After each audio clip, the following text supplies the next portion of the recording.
Welcome to the noon broadcast of Sofia School Media's Webit 2017 coverage. I'm Matthew Glishev.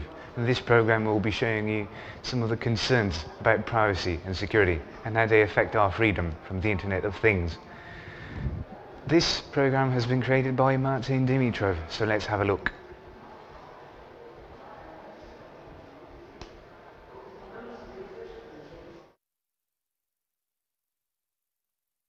Now I know that this seems a little bit odd coming from a bald guy. How is the Internet and the Internet of Things affecting our life and more specifically our privacy and intimacy? Growth in the billions of devices that are connected to the Internet. Most of these, we have more devices now connected than ever before.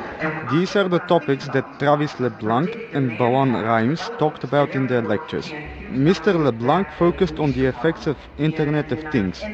He is a former chief of the Bureau of Enforcement at the FCC and current partner at Boyce Schauer Fexner law firm. Mr. LeBlanc stressed how important it is to implement privacy and security features by design, so the developers can tackle the problem at its core. We're the world's largest internet freedom platform. We have made freedom. On the same page, Mrs. Rimes asked the question, is internet freedom a myth or reality? She pointed out how only 2 out of 5 people have free access to the internet, and even they pay a price for their privacy. The moderator asked Mrs. Rimes, how can we protect our internet freedom? To which she said that the first and most important step is to be aware there is a problem. Unfettered, in a secure and anonymous manner, and we do it for every single person on the planet.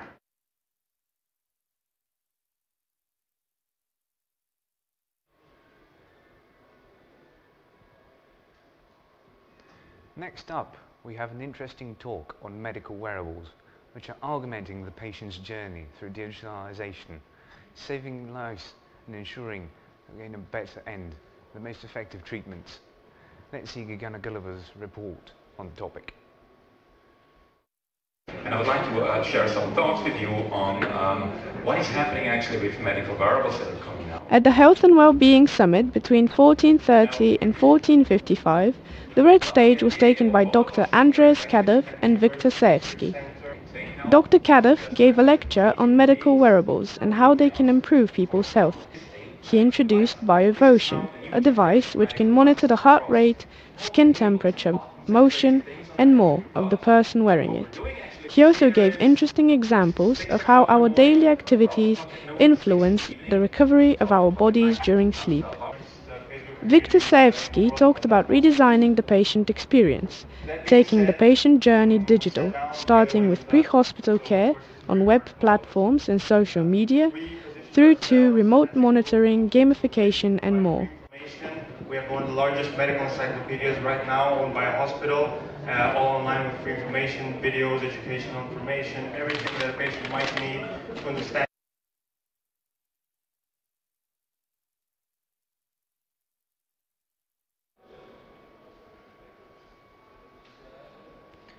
We now have a report by Amir Manov, who discussed a consumer internet platform with the CEO of iYouth Labs, aimed at university students, professors, researchers, enabling them to collaborate via this platform. Let's hear from Emil, who's actually got some interesting things to talk about. Could you tell us a little bit more about your project? Okay, first of all, I'm Nikos, I'm the founder and CEO of iYouth Lab, and it's basically a consumer internet platform that aims to connect university students, professors, research centers, alumni, universities through global collaboration in research projects. I can give you an example if you like. Let's say that there is a USA student that works on a software algorithm for a robotic arm, and there is a Japanese student who works on the hardware of the robotic arm. Right now there is no platform that they can find each other based exactly on this specific research interest. That's why we built iYouth Lab. Why exactly did you do it, and how do you think it would affect students worldwide? Okay. Basically, we believe that students do innovate even more, and younger minds try to collaborate with lots of people, try to innovate, try to do things that are totally different from what we're doing right now. So a good way to showcase that and to help them boost it and find even more people that share the same interest is that kind of platform. You know, more than 40 million students now have a LinkedIn account, which is totally relevant for them because no one cares if you're a student in LinkedIn. But that shows us that the students really want a platform like that. They do want to showcase their work. They do want to tell the people, you know what, I did that, I did this. And in a platform like a youth lab, their work is going to be more relevant, and they will be able to cut through the noise because everyone is equal. You know, everyone is a student, everyone is a researcher, everyone is a scientist, so everyone will understand what you do and will value it. So that's the whole point, you know, to boost innovative thinking, to boost innovation as a culture through younger minds. Thank you very much.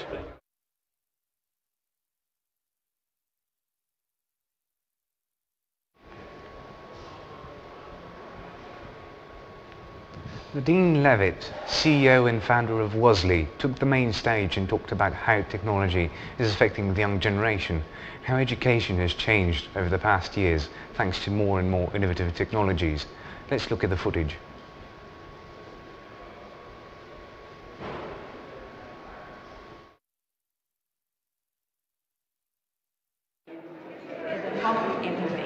One of the few subjects is role that's still collaborative, truly collaborative. I think theatre probably as well.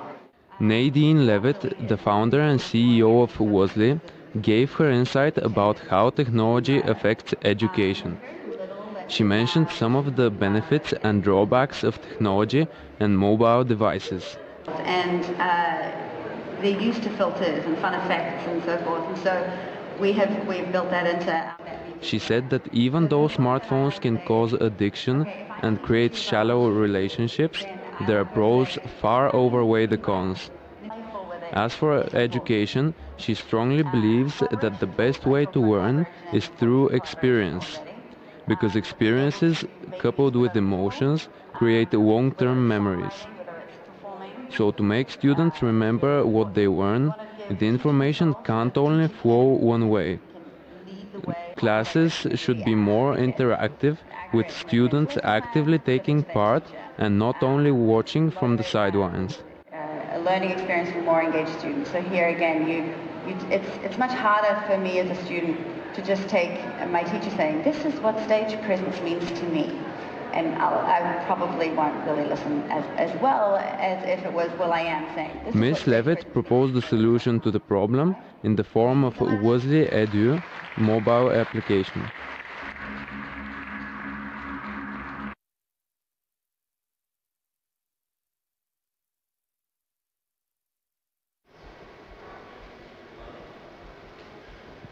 To finish off, we have some live footage from the final award ceremony of the Founders Games, a competition which ran parallel to Webit, where startups were competing for €200,000 check.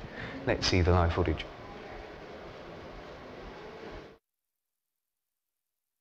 Thank you. Okay, thank you. Time is up. Thank you so much.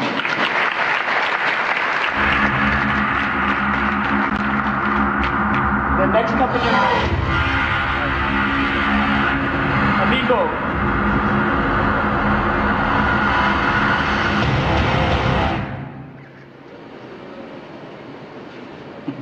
Can we have Amigo on stage? Yes, you can.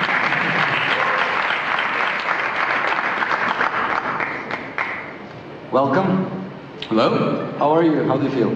I'm good, thanks. Excited or? Yeah, I am. I'm excited that the timer started already. No, that was early. So we do that trick with everybody. So time excites you. That's clear. Cool. Me too. Where are you from? I'm Bulgarian. Sorry? I am Bulgarian. You're Bulgarian. From Bulgaria, yes. All right. No local audience. Not too much. Not too much. You're all international audience, so don't expect them to support you too much for being Bulgarian. Okay, yeah. That's all right. That's good. Okay, so Amico, let's start. 3 minutes. All right. Hello, everyone. Chronic patients, for example, people with respiratory diseases such as asthma, have to take a medication every day for the rest of their lives. And most of the time, they don't take it as prescribed. Now, that is called non-adherence, and it's a massive problem in chronic care. About 60% of all patients worldwide are considered non-adherent, and the problem with that is that they tend to cost, in terms of healthcare costs, over double that adherent patients do. Total potential cost savings globally are considered to be over $500 billion. We're talking about a massive problem here. Now, what are we doing to solve that? Well, we develop integrated solutions that help chronic patients handle non-adherence. The concept behind what we do is quantified medicine. So our platform starts, and at the core of it, it has bespoke sensors that we've developed for every different inhaler out there. And those sensors, when attached to the inhaler, passively track and collect data about the medication usage. So every time that a patient uses their drug, we collect how they do that. Now that data is sent to the cloud, it's being analyzed, and it's being transformed into actionable insights for the physician, the doctor that takes care of the patient, so that he can have some personalized suggestions on how the patient can improve, but also for the patient themselves, so that they can organize the treatment better, they can feel more secure, maybe get some positive behavioral change out of that. Just a quick note on the technology and the big competitive advantage that we have.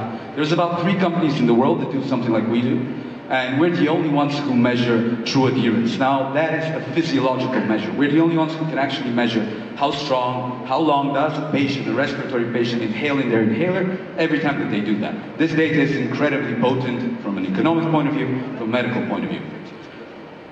A little bit about the business per se. So we are a B2B solution. We target 3 verticals within healthcare. One is our standard population health service, where we partner with hospitals, other healthcare providers, payers, be it private or public health insurances, and we provide the total service package to patients with chronic diseases. On the other hand, we also try to work with the pharmaceutical companies, where we develop specific sensors for each of their products, and we try to use their channel, their commercial channels to commercialize those products. Finally, there's the data vertical, which at the moment is so vast and unimaginable that I'm not going to dream of knowing how big it's going to be in the future. Just a few of the projects that we're doing right now. So very interesting. As you can see, we've got a couple of research studies in Italy and the Netherlands. We've got a partnership project with a big health insurance company in the Netherlands. There is a partnership with a telemedicine provider in Italy, and perhaps the coolest one, which is a project with the NHS in cystic fibrosis. Now, we were founded in 2015. Our headquarters is in London. We've got offices in Milan. Yeah. Okay. Pretty good. That was good.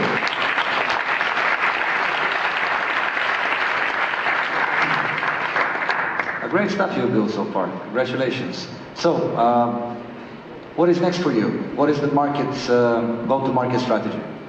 Right. So we just received our CE marking certification, which means that we can start formally selling. Now we're doing various different clinical studies and other projects where we try out our solution with, let's say, relatively little number of patients. Within the healthcare world, 100 patients is a very relevant number, so that's what we're doing. The projects that I had over here are a few examples of what we're doing right now. Just an example, the last one, the CF Health Hub, that's a project sponsored by the NHS, where several different solutions, including ours, are being tried out in 3 different cities in the UK. And once the clinical outcomes are verified, this will be rolled out as an integrated service, part of the standard treatment for cystic fibrosis in England. So all the English market would support that as part of the service. So this is what we're doing now. We're going for projects like this that will allow us to drive adoption in a massive scale. So you still do not have the certification of this device? No, we do. We do have a certification on the first set of devices, yes. Okay. Financing, I guess if you receive financing, what is it going to be used for? Right. Well, it's notable to say that we've already completed a round of seed financing over a year ago. What we're going to do with this round is actually focus a little bit more on expanding our data capabilities. So that's something where we still want to grow, we still want to add talent there, we want to make sure that we have fantastic data analytics on the health side, and that includes both software experts, a lot of AI. We're actually doing pretty well in AI. We're part of the IBM Watson Prize. And we want to do that even more and more to drive that part, which I think is the most lucrative one of the business. All right. Questions? Not from me, maybe. Actually, if you still have some time, I can actually continue, just a bit about the business model. Sorry? Can you elaborate a bit about the business model? Well, the business model, yes, I already actually covered that. But yes, what you do is you focus on different actors within the healthcare space. So you partner up with the hospital, and you deliver the service over, for example, 1 year. So the way it works is that the hospital will pay you a flat fee for the device, which is non-rechargeable, so it lasts for 1 year. And then, depending on the service that you want to get, which is linked to the disease that you want to manage, you will have a different service fee, PMPM, which means per member per month. So the amount of subscribers that you have and the amount of time that you want to do that. So on one hand, with that, then you have pharma, and that is a completely different vertical in our revenue streams. So you have both B2B and B2C, is that what you're saying? No, B2C. No. Only B2B? We don't want to sell anything to the patient. We want to directly work to with hospitals and... Okay. Yes, we want to work with professionals and allow them to do their job better. Right. What will be your marketing strategy? Professional. So we don't want to market still. Yeah, we don't want to market to individuals. So our focus is on developing our network within the healthcare space. For example, this is a fantastic. So you go for brick and mortar model or pharmaceutical companies, etc. You go after that particular absolutely. model. But just for example, like this is the advisors that we have. So it's the CTO of Philips Respironics, it's a director at Teva, and it's a world-renowned pulmonologist. So our focus is really on healthcare. This is a very big part.